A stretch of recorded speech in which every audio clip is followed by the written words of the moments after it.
Hi everyone, welcome to Homework Corner. I hope you all are good at home. So आज की इस video में हम class 5th EVS worksheet discuss करने जा रहे हैं chapter number 11 and the chapter name is Sunita in space. First question हमारा है match the following. Model of earth. Earth का मॉडल क्या होता है? अर्थ का मॉडल होता है globe. Moon, moon is natural satellite. Earth is a blue planet. Sunita William क्या थी? An astronaut. Sun is a star. Okay, next question है हमारा राइट ट्रू एंड फॉल्स। आपको इन स्टेटमेंट्स को ध्यान से पढ़ना है और उसके बाद आपको बताना है कि कौन सी स्टेटमेंट हमारी ट्रू है और कौन सी हमारी फॉल्स है। तो फर्स्ट हमारा है the sky, star, sun and moon are inside the globe. तो जो स्काई है, स्टार, सन और मून है, क्या वो ग्लोब के अंदर है? तो नहीं, ये सब चीजें ग्लोब से बाहर है। Food and water also float in a spaceship. जो खाना है और जो पानी है वो जो स्पेसशिप है उसके अंदर तैरती रहती है चीज़ें। तो हाँ, तो ये चीज़ें हमारी क्या होती है? स्पेसशिप के अंदर तैरती रहती है। बिकॉज जो स्पेसशिप होता है उसके अंदर वहाँ पर बिल्कुल भी ग्रेविटी नहीं होती है, वहाँ पर जीरो ग्रेविटी होती है। नेक्स्ट हमारा है the earth pulls everything toward itself. जो अर्थ होती है वो हर एक चीज़ को अपनी तरफ खींचती है। तो हाँ, ये हमारा बिल्कुल ट्रू है। नेक्स्ट हमारा है there is no gravity in space thus everything keeps floating. जो स्पेस है वहाँ पर बिल्कुल भी ग्रेविटी नहीं है, वहाँ पर जीरो ग्रेविटी है, इसलिए वहाँ पर हर चीज़ फ्लोट करती है, तैरती है। तो हाँ, ये स्टेटमेंट भी हमारी बिल्कुल सही है। We all stick to the earth with glue. क्या हम सभी अर्थ के साथ ग्लू के द्वारा चिपके हुए हैं? तो नहीं, ये चीज़ हमारी बिल्कुल गलत है। हम अर्थ से चिपके हुए हैं because of the gravity. Next हमारा है you see the moons rising at the same time every day. आपने मून को नोटिस किया हो, क्या मून डेली एक ही टाइम पर निकलता है? तो नहीं, ये चीज़ हमारी गलत है। मून का डेली जो टाइम होता है मून के राइज होने का वो चेंज होता रहता है। Many festivals are related to the moon. बहुत सारे ऐसे फेस्टिवल है जो हमारे मून से रिलेटेड है। तो हाँ, लाइक आपका जो करवा चौथ है और आपका ईद है, तो ये सभी जो फेस्टिवल्स होते हैं ये हमारे मून से रिलेटेड होते हैं। The blue section on the globe shows the sky. जो ग्लोब के ऊपर जो ब्लू सेक्शन होता है क्या वो स्काई को शो करता है? तो नहीं, जो ग्लोब के ऊपर आपको ब्लू कलर का सेक्शन दिखाई देता है वो पानी को शो करता है। नेक्स्ट हमारा है, तो ये हमारा क्या हो गया? तो ये हमारा गलत हो गया, फॉल्स है। The moon seems to change its shape during the day. जो मून होता है वो उसकी जो शेप है वो चेंज होती है। मून के आपने फेजेस पढ़ी हैं चैप्टर में, तो क्या आपको वो दिन में दिखाई देती है? तो ये हमारा स्टेटमेंट गलत है। जो मून की फेजेस चेंज होती है वो आप रात को देख सकते हो। ठीक है, नेक्स्ट हमारा है Sunita William is the first women to land on moon. जो सुनीता विलियम जी थी वो चांद पर उतरने वाली पहली महिला थी। तो नहीं, ये हमारा गलत है। चांद पर पहुंचने वाला सबसे पहला व्यक्ति नील आर्मस्ट्रॉन्ग थे जो कि एक अमेरिकन एस्ट्रोनॉट थे। नेक्स्ट क्वेश्चन हमारा फिलिंग द ब्लैंक्स है। One could not sit at one place in the. कोई भी व्यक्ति जो एक जगह नहीं बैठ सकता, कहाँ पर? स्पेसशिप में। तो आप यहाँ पे लिखोगे स्पेसशिप जो है वहाँ पर कोई भी व्यक्ति जगह नहीं बैठ सकता बिकॉज वहाँ पर ग्रेविटी नहीं है, जिसके कारण हर एक चीज़ वहाँ पर आपको उड़ती हुई तैरती हुई नजर आएगी। Moon changes it's dash everything. जो मून होता है वो अपनी क्या चेंज करता है? हर रात वो अपनी फेजेस चेंज करता रहता है। अ spaceship carry dash into the space. जो स्पेसशिप होता है वो स्पेस में क्या कैरी करके ले जाता है? तो वो स्पेस में एस्ट्रोनॉट को कैरी करके ले जाता है। नेक्स्ट हमारा क्वेश्चन है in high school Sunita wanted to become high school में जब सुनीता थी तो वो क्या बनना चाहती थी? वो एक टीचर बनना चाहती थी। On the earth when we through something up it comes. जब भी हम अर्थ पर रहते हैं तो कोई भी चीज़ को जब हम ऊपर फेंकेंगे तो वो कहाँ आएगी? It comes down. नेक्स्ट हमारा है star can be seen twinkling. जो स्टार होते हैं वो हमें टिमटिमाते हुए नजर आते हैं। नेक्स्ट हमारा क्वेश्चन है, इसमें आपको जो कुछ टर्म्स दी गई है इन्हें आपको एक्सप्लेन करना है। फर्स्ट हमारा है शूटिंग स्टार, मतलब कि टूटता हुआ तारा। आप इससे क्या समझते हैं आपको वो लिखना है। It is a small rapidly moving meteoroid which burns up when it enters earth atmosphere. जो ये शूटिंग स्टार होता है ये मेनली एक स्टार नहीं होता, ये एक मेटोराइड होता है कि जब वो हमारे अर्थ के एटमॉस्फेयर में एंटर करता है तो एयर फ्रिक्शन के कारण वो जलने लगता है और उसमें आग लगती है, जिसके कारण वो हमें आसमान से गिरता हुआ नजर आता है और हम उसे टूटता हुआ तारा कहते हैं। नेक्स्ट हमारा है एस्ट्रोलॉजी। एस्ट्रोलॉजी क्या होता है? The study of the movement of planet and influence on human and natural world. जो प्लैनेट्स में जितनी भी मूवमेंट होती है उनके बारे में स्टडी करना और ह्यूमंस का उसके ऊपर क्या प्रभाव पड़ रहा है उस चीज़ को स्टडी करना, इन सब चीज़ों को स्टडी जिसमें किया जाता है उसे एस्ट्रोलॉजी कहा जाता है। नेक्स्ट है globe. Globe is a small model of earth. Earth का एक छोटा मॉडल जिसे हम अर्थ को अच्छे से डिटेल से पढ़ सके तो उसे हम ग्लोब कहते हैं। Space, the sky, star, sun and moon, they are all in space. जो सूरज है, चांद है, तारे हैं, आसमान है, ये सभी चीज़ें क्या है? स्पेस में है। स्पेसशिप क्या होता है? जो एक ऐसा व्हीकल होता है जो लोगों को स्पेस में लेकर जाता है। A vehicle that take people to space. Satellite, satellite क्या है? An artificial body that is man made that revolve around a planet और मून टू कलेक्ट इंफॉर्मेशन और कम्युनिकेशन। सैटेलाइट क्या होता है? सैटेलाइट है कि एक मैन मेड एक मशीन होती है जिसे रॉकेट के द्वारा स्पेस में छोड़ा जाता है, या तो वो अर्थ के अराउंड चक्कर लगाएगा या मून के अराउंड लगाएगा या जिस भी प्लैनेट की आपको स्टडी करनी है उसके अराउंड वो चक्कर लगाएगा, तो उसे क्या बोलते हैं? सैटेलाइट बोलते हैं। और वहाँ से क्या होता है, हम कुछ भी इंफॉर्मेशन कलेक्ट कर सकते हैं, हम कम्युनिकेशन में काफ़ी हेल्प होती है सैटेलाइट से। तो सैटेलाइट एक आर्टिफिशियल मैन मेड मशीन होती है। नेक्स्ट हमारा है gravity. Gravity is a force which tries to pull two objects toward each other. Gravity एक तरह की फोर्स होती है जो चीज़ को अपनी तरफ खींचती है। लाइक पेंसिल है, मैंने इसको छोड़ दिया तो ये नीचे गिर गई ना। ऐसे कोई भी चीज़ है, आप किसी भी चीज़ को ऊपर उछालोगे तो वो नीचे आती है। वो नीचे क्यों आती है? आपने कभी सोचा इस चीज़ के बारे में? तो वो नीचे इसलिए आती है क्योंकि जो हमारी अर्थ है उसके अंदर एक ऐसी फोर्स, एक पावर ऐसी है जो हर एक चीज़ को अपनी तरफ खींचती है, जिसे हम ग्रेविटी कहते हैं। और जो ग्रेविटी की जो इन्वेंशन किया था, जिस खोज की थी, वो थे हमारे न्यूटन साइंटिस्ट थे, जिन्होंने ग्रेविटी के बारे में लोगों को बताया था कि अर्थ में एक ऐसी पावर है जो हर एक चीज़ को अपनी तरफ खींचती है। बट स्पेस में ऐसी कोई भी ग्रेविटी नहीं है, कोई ऐसी पावर, कोई ऐसी एनर्जी नहीं है जो चीज़ों को अपनी तरफ खींचती है। वहाँ पर हर एक चीज़ फ्लोट करती है, तैरती है, आपको उड़ती हुई महसूस होती है। जब आपने इस चैप्टर सुनीता इन स्पेस को ध्यान से पढ़ा होगा तो सुनीता ने अपने स्पेस के एक्सपीरियंस को उन्होंने हमारे साथ साझा किया था और उन्होंने बताया कि वहाँ पर हर एक चीज़ तैरती है। उनके फूड पैकेट्स तैर रहे थे, सुनीता के बाल एकदम ऐसे खड़े थे एकदम से, और वहाँ पर जो पानी है वो भी नीचे नहीं गिरता, वो भी बबल्स के रूप में, ब्लॉब्स के रूप में वहाँ पर ही तैरता रहता है आसपास में।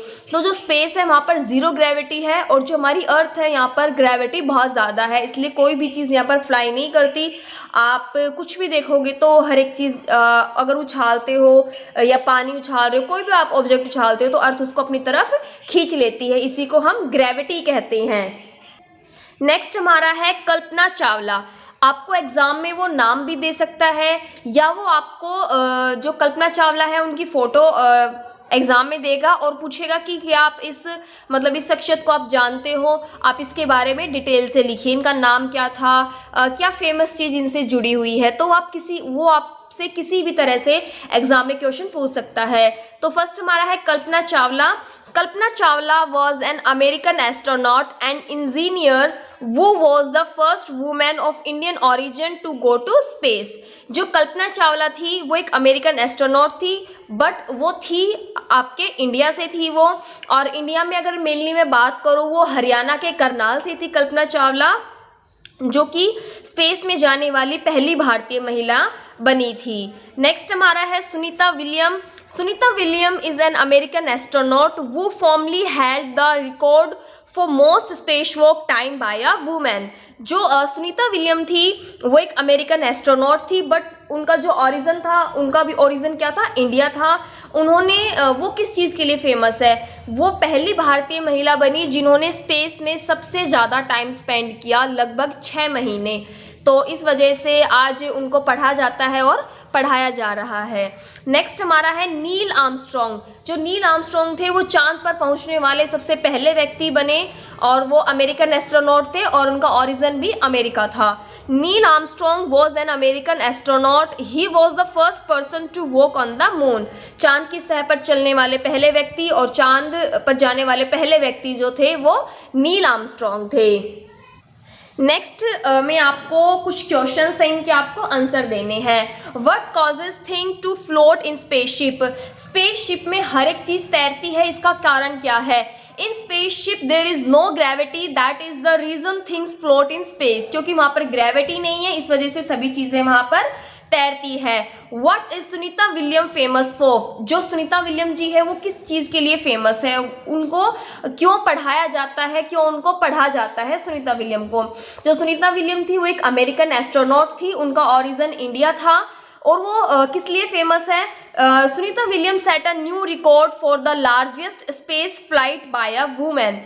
जो सुनीता विलियम जी थी उन्होंने सबसे ज़्यादा स्पेस में टाइम स्पेंड किया था और वो 6 महीने के लगभग उन्होंने अपना टाइम स्पेंड किया था, जिस कारण से वो भारत की पहली महिला बनी जिन्होंने स्पेस में सबसे अधिक समय व्यतीत किया।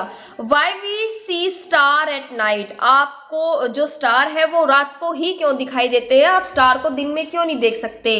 क्योंकि देखो दिन में क्या होता है, सन आ रहता है, सन रहता, जो सन की लाइट है वो इतनी ज़्यादा ब्राइट होती है कि आपको सन की रोशनी के अलावा किसी और अन्य चीज़ की रोशनी आपको दिखाई नहीं देती। दिन में आपका स्टार भी रहते हैं, आपका मून भी रहता है, बट सन की लाइट की ब्राइटनेस की वजह से आपको वो चीज़ें दिखाई नहीं देती। तो आप इसका आंसर कैसे लिखेंगे। The stars are in the sky both day and night. जो स्टार होते हैं वो दिन और रात दोनों समय में आसमान में होते हैं। During the day the sun shines so bright that we can't see star. इसलिए हम जो स्टार है, जो मून है, उसको हम नहीं देख पाते हैं। नंबर 4 है हमारा how did Sunita go to space. जो सुनीता विलियम थी वो स्पेस में कब जाती है और जो उनका स्पेस शटल था उसका नाम क्या था इसमें, तो आपको वो चीज़ें लिखनी है। On December 9, 2006 Sunita William flu in the space shuttle discovery. जो सुनीता विलियम थी वो 9 दिसंबर 2006 को जो उनका स्पेस शटल था वो यहाँ से टेक ऑफ करता है और उस स्पेस शटल का नाम था डिस्कवरी। ये इंपॉर्टेंट क्वेश्चन आपको ध्यान रखना है। उस स्पेस शटल का नाम डिस्कवरी था, ये आपको बुक में नहीं दिया गया है, इसलिए आप इस चीज़ को ध्यान रखेंगे। उस स्पेस शटल का नाम डिस्कवरी था और उन्होंने यहाँ से कब टेक ऑफ किया था, दिसंबर 9, 2006 को उन्होंने यहाँ से टेक ऑफ किया था और लगभग 6 महीने वो स्पेस में बिताकर आई थी। नेक्स्ट हमारा है why Sunita hair kept standing. जो सुनीता के बाल थे वो स्पेसशिप में क्यों एकदम खड़े थे उनके बाल, तो Sunita hair kept standing because there was no gravitational pull in space craft. जो स्पेसशिप था, जो स्पेस क्राफ्ट था, उसमें कोई भी ग्रेविटी नहीं थी, वहाँ पर जीरो ग्रेविटी थी, जिसके कारण वहाँ पर जो सुनीता के बाल थे वो खड़े थे, उसको काम की भी कोई ज़रूरत वहाँ पर नहीं पड़ी। नेक्स्ट हमारा है what record did Sunita make. Sunita ने क्या रिकॉर्ड बनाया, to become the first women for the largest space walk 6 month. जो सुनीता विलियम थी वो पहली ऐसी महिला बनी जिन्होंने सबसे ज़्यादा समय स्पेस में बिताया था। Why did Sunita come to India. जो सुनीता थी वो इंडिया क्यों आती है, she came to India to fulfil her friend Kalpana Chawla dream to meet school children. जो उसकी दोस्त कल्पना चावला थी उसका एक सपना था कि वो इंडिया आए और यहाँ के बच्चों से मिले। जो कल्पना चावला थी वो अपने सेकंड मिशन पर जब गए हुए थे तो उस टाइम पे वापसी के टाइम पर मतलब अर्थ पर पहुँचने में कुछ ही चंद मिनटों की दूरी थी। उस दौरान कुछ टेक्निकल फॉल्ट हुआ स्पेस क्राफ्ट में, जिसके चलते जो स्पेस क्राफ्ट था वो ब्लास्ट हो जाता है और कल्पना चावला समेत जो बाकी 6 एस्ट्रोनॉट थे वो सभी वो ब्लास्ट इतना भयंकर था कि जो उनकी हड्डियां तक थी वो भी नहीं मिली बाद में। तो एक ये मतलब दिल दहलाने वाली घटना थी सभी के लिए। तो जो सुनीता विलियम थी वो आपके इंडिया से थी, हरियाणा करनाल से वो बिलोंग करती थी। तो उनका एक सपना था कि जब वो स्पेस से वापस आएंगी तो वो इंडिया जाकर बच्चों से मिलेगी, लेकिन उनका ये सपना पूरा नहीं हो पाया। तो अपने उसी दोस्त के सपने को पूरा करने के लिए जो सुनीता विलियम जी थी वो इंडिया आती है। How did Sunita describe her view of the earth from space. जो सुनीता थी उसने स्पेस से जो अर्थ का व्यू देखा था उसने उस चीज़ को कैसे डिस्क्राइब किया है, उस चीज़ के बारे में आपसे पूछा गया है। The earth look so beautiful and amazing. जो अर्थ थी वो बहुत ही ज़्यादा सुंदर और अमेजिंग दिख रही थी स्पेस से। They could clearly see the curved shape of the earth। वो अर्थ की उस कर्व शेप को भी बहुत ही क्लियर देख पा रहे थे। What was Sunita William experience in space. जो सुनीता विलियम थी उनका क्या एक्सपीरियंस था स्पेस में। तो फर्स्ट था उनका they could not sit at one place। कि जब वो स्पेस में गए थे तो वहाँ पर क्या था कि वो किसी एक जगह आराम से बैठ नहीं पा रहे थे। वो they kept floating in the spaceship। वो स्पेसशिप में सिर्फ तैर रहे थे और वहाँ पर ऐसे जैसे उड़ते हैं ना तो उड़ रहे थे वो, आप ऐसा समझ सकते हो। तो वहाँ पर वो बिल्कुल भी आराम से जगह नहीं बैठ पा रहे थे। Water doesn't stay at one place, it floats around at blobs. जो पानी था वो भी एक जगह नहीं ठहर पा रहा था, पानी था वो ब्लॉब्स के रूप में वहीं पर स्पेसशिप में तैर रहा था, बिकॉज वहाँ पर बिल्कुल ज़ीरो ग्रेविटी थी, जिसके कारण कोई भी चीज़, किसी भी तरह की फोर्स या एनर्जी वहाँ पर काम नहीं कर रही थी। Not being able to walk, और वहाँ पर चलना भी मतलब थोड़ा मुश्किल हो रहा था उन सभी के लिए। नेक्स्ट हमारा क्वेश्चन है what was Kalpana Chawla dream. Kalpana Chawla का क्या सपना था। Kalpana Chawla wanted to come India and meet children. Kalpana Chawla चाहती थी कि जब वो अपने स्पेस से वापस आएंगी तो वो इंडिया जाकर बच्चों से मिलेगी, लेकिन हमारा दुर्भाग्य रहा कि उनका ये सपना पूरा न हो सका। What is satellite used for. जो सैटेलाइट होती है वो किस चीज़ के लिए यूज़ होती है। तो satellite are used for the TV, telephone and the for weather report. जो सैटेलाइट होती है मैंने जैसे कि आपको पहले बताया कि जो सैटेलाइट होती है उन्हें रॉकेट के माध्यम से अंतरिक्ष में छोड़ा जाता है। हमारी अर्थ के अराउंड कुछ चक्कर लगाती है, कुछ मून के अराउंड होती है, कुछ अदर प्लैनेट्स के अराउंड वहाँ पर चक्कर लगाती है, जिससे कि क्या होता है हमें वेदर रिपोर्ट का पता चल जाता है कि जैसे आपको टीवी में बता देते हैं ना कि 2 दिन के बाद बारिश होने वाली है, भारी तूफान की संभावना है। तो ये सब चीज़ें वो कैसे बता पाते हैं, ये सब चीज़ें वो सैटेलाइट के थ्रू ही वो हमें बता पाते हैं। नेक्स्ट और लास्ट क्वेश्चन हमारा है why did Sunita want to become a teacher. आपने चैप्टर को जब डिटेल से पढ़ा होगा तो उसमें आपने पढ़ा होगा कि जो सुनीता थी वो एक टीचर भी बनना चाहती थी। क्यों? क्योंकि she want to become a school teacher so that she could make children understand how science and math are closely linked to our lives.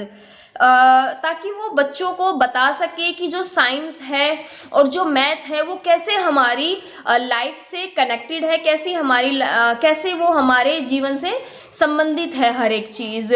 Because बहुत से बच्चों का मतलब ये कहना होता है कि जो हम ये साइंस और मैथ पढ़ते हैं ये हमारी लाइफ में कहाँ इनका यूज़ होता है।